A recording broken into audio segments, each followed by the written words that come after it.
Yo, what is going on, Headliner Nation? It's your boy, the Doc, and in today's video, we're talking all about injury updates around the league. Training camp is just a month away, and there are some situations that I think are worth mentioning on the channel as we get closer to training camp. Some situations and injuries specifically that I think you should know about before training camp begins. So let's jump into it. The first ones we're going to talk about today are some major injuries that have already kind of played out the way that I expected them to. First up, we have the Panthers running back, Jonathan Brooks. He has already been ruled out for all of 2025 after tearing his ACL again. Obviously a pretty sad situation. He's torn the same ACL twice in 13 months. The Panthers are making the right move, I think, by shutting him down for the full season this time. Something they probably should have considered last year, but they're going to give him a full year off, and hopefully we will see him back in 2026. Now, another sad situation is over at the Browns with Jeremiah Owusu-Koramoah, their star linebacker. He is out for the year with a neck injury. This one's kind of hard to evaluate because we don't know exactly what is going on with his neck. He did miss the last 9 games of last season after he collided headfirst, basically, with Derrick Henry, who's probably the one running back you don't want to lead with your head on. And Jeremiah Owusu-Koramoah is dealing with a pretty significant neck injury. They've already ruled him out for the year. We will see. Neck injuries, typically, when they're this bad, can be career ending. So we're hoping for the best for him. He's going to get the rest of 2025 off. And then we'll talk about Tank Dell. Now, he had a knee dislocation. He tore his ACL, MCL, and LCL, and had meniscus damage as well. One of the worst knee injuries that you can have. He has no official timetable to return this year. He's progressing in his rehab, but given the severity of the injury, I wouldn't be surprised if he also misses most, if not all, of 2025. He had 2 surgeries already on this knee issue. Doesn't look like there's much coming out in terms of new information about the knee. Hopefully this timeline will get a little bit more precise as training camp starts, but I just don't expect this to turn out well. If you think Tank Dell is going to play this year, I've got bad news for you. Next up, we got 3 quarterbacks dealing with shoulder injuries. The one I think most people are concerned about is Anthony Richardson. He felt a little discomfort in his AC joint where he had his surgery last year, and he is expected to be at training camp despite missing many of the June workouts due to this shoulder bothering him again when he started throwing again. He actually went back to the surgeon that did the repair. He's losing some reps to Daniel Jones right now, and by all accounts, this is going to be a full-blown quarterback competition. So you don't want to see that. If you expect Anthony Richardson to win that competition, you don't want to see him missing important reps. And normally I'd say that he's having really bad injury luck, but he's never really played a fully healthy season dating all the way back to his freshman year at Florida. Sometimes it's not bad luck. It's just kind of who you are. So I'm not really that high on Anthony Richardson ever being fully healthy. If he does manage to do it, though, huge fantasy boon for your quarterback position. Now, another quarterback dealing with an AC injury from last year is Trevor Lawrence. He had a little bit of shoulder soreness in that AC joint, but the important distinction between those 2 injuries is that Trevor Lawrence's injury was on his off shoulder, so it was not his throwing shoulder. So even though he's having a little bit of soreness, I think they're managing his reps in the early parts of the offseason. I don't think that this is a major issue, something you should be considering much when you're drafting or not drafting Trevor Lawrence. By all accounts, he should be healthy for week 1. And then CJ Stroud actually showed up with some shoulder soreness as well. Got some limited reps in OTAs, but he's already back throwing again in mini camp. This is just one of those issues that was probably nothing, but a local beat reporter got a hold of it, and then it became national news. I don't think this is really something I'm too concerned about.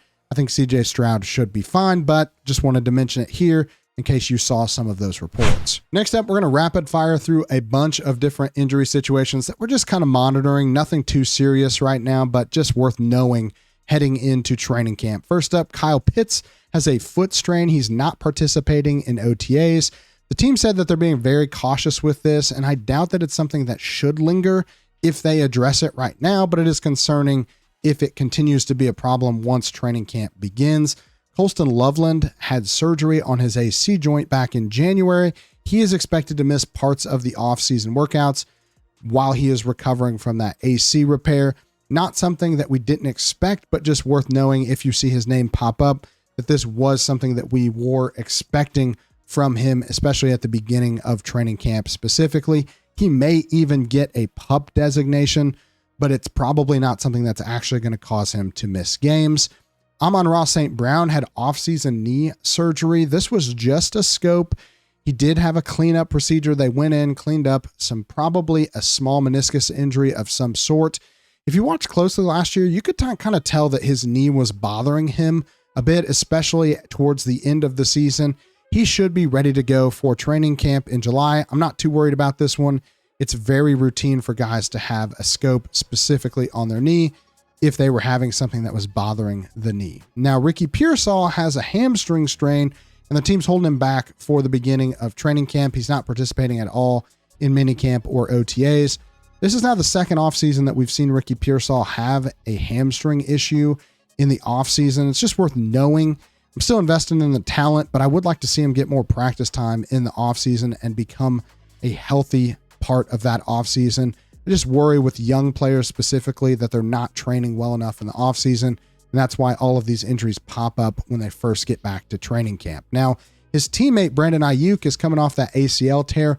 Reportedly, he is doing pretty well in his rehab, but he's still questionable for the start of the season. Personally, I think it's more likely than not that he ends up on the PUP list to start the year. So the actual reserve PUP, not just the active one that most guys get put on if they're hurt coming into training camp. Chris Godwin dealing with the ankle dislocation from last year. Another injury that I think they're being pretty optimistic on. They said that they think he'll be back by week 1. I think that's an aggressive timeline personally based on the injury. We haven't heard much about it in the last month, which is usually not a good sign. And the team drafted Emeka Egbuka. So what are they trying to tell us with their offseason moves?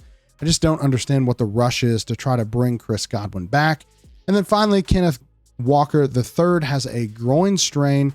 He said he felt something in his groin during OTAs, expected to miss the rest of OTAs. Just not ideal for somebody that has been plagued with abdominal and groin injuries in his career thus far. Move Zach Charbonnet up a little bit on your underdog draft boards, especially if you're thinking about taking Kenneth Walker. You want to have both guys in this backfield. It looks like Kenneth Walker could be heading towards another season where he's not at 100%. And finally, let's talk about Malik Nabers, the Giants' star wide receiver. He has a toe injury. He's not participating in mandatory minicamp, and they do expect him back for training camp. Now, this one is concerning for me. He's been dealing with this toe injury all the way back from when he was in college at LSU. He's never had surgery on it to my knowledge, and he's been off for the last 5 months. So if you're not participating in June, what does that say about how this foot feels after 6 months of being off? I'm not saying that you shouldn't draft Malik Nabers, but I am keeping a very close eye on this one. My concern is that this is a potentially time bomb situation just waiting to go off. And in fact, I'm so interested in this one that I'm actually going to deep dive this in a video next week on the channel. So make sure that if you are not already, subscribe to the channel so that you can catch that video where we go deep in on this toe injury with Malik Nabers. All right, guys, that's all I got for you this week. I know it's a little bit shorter video. Just wanted to get these injuries into your feed so that you knew and are updated for your underdog drafts if you are participating in some early ones. Again, not something we're necessarily making a ton of decisions on, concrete opinions on yet, but I want you to know that these things are going on around the league, and I just think it helps keep you just a little bit further ahead. Make sure if you haven't already, like the video, subscribe to the channel. It helps us out a ton. And if you haven't already, head on over to tfhdraftguide.com and get our exclusive Fantasy Headliners Draft Guide. It is already live with all of our rookie information. I'm working hard on getting our draft and don't draft injury list from guys that were hurt last season and whether or not I will be drafting or not drafting them this season.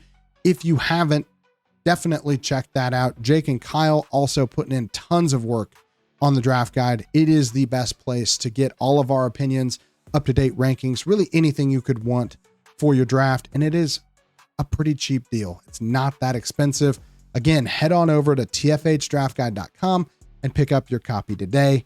But that's all I got for you this week. We will see you next time. Analytics off the chain,